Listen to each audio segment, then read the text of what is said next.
RBI द्वारा साझा किए गए ताजा आंकड़े बताते हैं कि देश के विदेशी मुद्रा भंडार में वृद्धि दर्ज हुई है।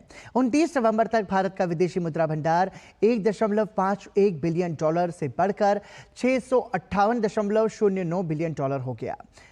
इससे पिछले हफ्ते 22 नवंबर तक भारत का विदेशी मुद्रा भंडार 656.58 बिलियन डॉलर था।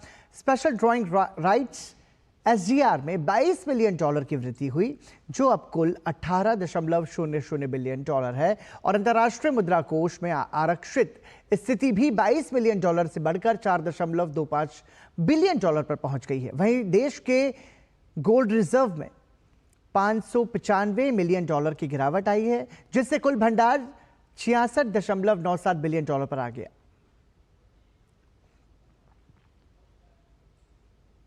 भारत ने